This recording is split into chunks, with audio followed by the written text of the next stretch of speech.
Action नहीं लग रहा है। कब से? वही सरकार चेंज हुआ है तो क्या बोलिएगा सरकार को, ये जो टू टैक्स नहीं लग रहा है अभी? सरकार को क्या बोलेंगे, बहुत बहुत बढ़िया हो गया है। कितना लगता था आप लोग जो पार होते थे डंपर लेके, कितना लगता था मतलब डम्फर में 150 आने जाने का? अभी अभी राहत है। क्या नाम हुआ आपका? मेरा नाम निजामुद्दीन है। कहाँ से आ रहे हैं? असम। इधर से पार होने से पहले टोल टैक्स लगता था? पहले लगता था सर, अभी तो नहीं लग रहा। कब से नहीं लग रहा? ये हो गया 5-6 दिन से। कितना लगता था, क्या लगता था? हम लोग 4 चक्का का 407 का 30 रुपया लेते थे। आने जाने दोनों का? नहीं, एक तरफ। टोल टैक्स बंद हो जाने से राहत है। हाँ, बहुत अच्छा है। क्या बोलिएगा सरकार को? सरकार यही कहने को होता है कि बहुत अच्छा कर दिए, हम लोग को परेशानी दूर कर दिए। आना जाना 60 रुपया खर्चा आता था पर डे। हम लोग अभी नहीं लग रहा? अभी नहीं लग रहा हम लोग का। अच्छा है, 2 पैसा कम चलते हैं, भाड़ा ताड़ा में पोसाय पड़ जा रहा है। अभी खर्चा कहीं बंगालों में नहीं लग रहा। बहुत अच्छा है। खर्चा क्या, मतलब बंगाल में पुलिस पैसा लगा? हाँ, पुलिस उली लेता था, मोड़ उड़ पर जहाँ तहाँ लेता था। अभी नहीं लग रहा? अभी नहीं ले रहा। अभी ट्रैफिक पूरा सिंगल पूरा फ्री कर। कहाँ से आ रहे हैं आप? हम यहीं काली पड़ी सारे कहाँ जा रहे हैं? एक समस्तीपुर जा रहे हैं। क्या नाम हुआ आपका? मेरा धर्मेंद्र यादव, घर इधर पड़ा, जम्मू जिला घर, बिहार।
জেলা পরিষদের পক্ষ থেকে রূপনারায়ণপুর বাংলা ঝাড়খণ্ড সীমান্ত এলাকায় একটা টোল প্লাজা ছিল। 4 তারিখে নির্বাচনের ফলাফল ঘোষণার পর থেকে সেই টোল প্লাজা বন্ধ কেন? দেখুন, মূলত এই রূপনারায়ণপুরের যে ঝাড়খণ্ড সীমান্তের টোল প্লাজাটা, ওইটা নিয়ে বরাবরই একটা মানে ওই একটা ডিসপুট ছিল এবং ওইখানে টেন্ডারের মানে সঠিক নিয়ম না মেনে করা, ওটা নামে ওই জেলা পরিষদের ছিল, কিন্তু ওইটা সমস্ত তৃণমূল নেতারা বেআইনিভাবে টোল আদায় করত এবং টোলের যে সময়কাল, সেই সময়কাল পার হয়ে যাওয়ার পরও সেটা চলতো। এবং আমি যতটা আমার কাছে খবর আছে যে একটা সাময়িক কিছু একটা অ্যামাউন্টের টাকা সেটা দিয়ে দেওয়ার পরিবর্তে টোলটাকে অনির্দিষ্টকালের জন্য চালাতে দেওয়া হয়েছিল। তো এইভাবে তো সেটা চলতে পারে না। তাই এখন সরকার পরিবর্তন হয়েছে।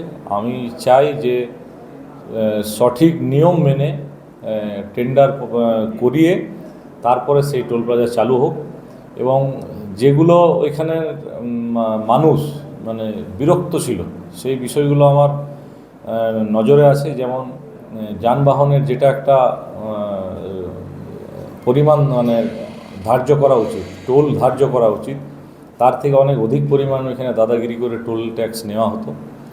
এবং আরেকটা যেটা রূপনারায়ণপুর এলাকার মানুষের মধ্যে যেটা ক্ষোভ আছে, যে যারা ধরুন ওই এলাকার মানুষ, তাদেরকে দিনে হয়তো যাতায়াত করতে হয়, তো তাদেরকে যাতায়াতের নামে বারবার আম পাবলিককে হ্যারেস করা, এরকম বহু অভিযোগ আমাদের কাছে ছিল। তো স্বাভাবিকভাবে সেই আক্রোশ থেকে একটা ওইখানে এই ঘটনাটা ঘটেছে। তো আমি প্রশাসনকে বলেছি যে এখন এটাকে বন্ধ রাখুন এবং যতক্ষণ না পর্যন্ত আইন মেনে সঠিক টেন্ডার করা হচ্ছে ততক্ষণ এটা এখন বন্ধ থাকবে এবং তারপর নিয়ম মেনে টেন্ডার হওয়ার পরই আবার এটাকে নতুন করে চালু করার চিন্তাভাবনা করা হবে। ঠিক আছে। জেলা পরিষদের পক্ষ থেকে রূপনারায়ণপুর বাংলা ঝাড়খণ্ড সীমান্ত এলাকায় একটা টোল প্লাজা ছিল, 4 তারিখে নির্বাচনের ফলাফল ঘোষণার পর থেকে সেই টোল প্লাজা বন্ধ কেন? দেখুন, মূলত এই রূপনারায়ণপুরের যে ঝাড়খণ্ড সীমান্তের টোল প্লাজাটা ওইটা নিয়ে বরাবরই একটা মানে ওই একটা ডিসপুট ছিল এবং ওইখানে টেন্ডারের মানে সঠিক নিয়ম না মেনে করা, ওটা নামে ওই জেলা পরিষদের ছিল, কিন্তু ওইটা সমস্ত তৃণমূল নেতারা বেআইনিভাবে টোল আদায় করত এবং টোলের যে সময়কাল সেই সময়কাল পার হয়ে যাওয়ার পরও সেটা চলতো এবং আমি যতটা আমার কাছে খবর আছে যে একটা সাময়িক কিছু একটা অ্যামাউন্টের টাকা সেটা দিয়ে দেওয়ার পরিবর্তে টোলটাকে অনির্দিষ্টকালের জন্য চালাতে দেওয়া হয়েছিল। তো এইভাবে তো সেটা চলতে পারে না, তাই এখন সরকার পরিবর্তন হয়েছে। আমি চাই যে সঠিক নিয়ম মেনে টেন্ডার করিয়ে তারপরে সেই টোল প্লাজা চালু হোক এবং যেগুলো এখানে মানুষ মানে বিরক্ত ছিল সেই বিষয়গুলো আমার নজরে আছে। যেমন যানবাহনের যেটা একটা পরিমাণ মানে ধার্য করা উচিত, টোল ধার্য করা উচিত, তার থেকে অনেক অধিক পরিমাণ এখানে দাদাগিরি করে টোল ট্যাক্স নেওয়া হতো। এবং আরেকটা যেটা রূপনারায়ণপুর এলাকার মানুষের মধ্যে যেটা ক্ষোভ আছে যে যারা ধরুন ওই এলাকার মানুষ, তাদেরকে দিনে হয়তো যাতায়াত করতে হয়, তো তাদেরকে যাতায়াতের নামে বারবার আম পাবলিককে হ্যারেস করা, এরকম বহু অভিযোগ আমাদের কাছে ছিল। তো স্বাভাবিকভাবে সেই আক্রোশ থেকে একটা ওইখানে এই ঘটনাটা ঘটেছে। তো আমি প্রশাসনকে বলেছি যে এখন এটাকে বন্ধ রাখুন এবং যতক্ষণ না পর্যন্ত আইন মেনে সঠিক টেন্ডার করা হচ্ছে ততক্ষণ এটা এখন বন্ধ থাকবে এবং তারপর নিয়ম মেনে টেন্ডার হওয়ার পরই আবার এটাকে নতুন করে চালু করার চিন্তাভাবনা করা হবে। ঠিক আছে।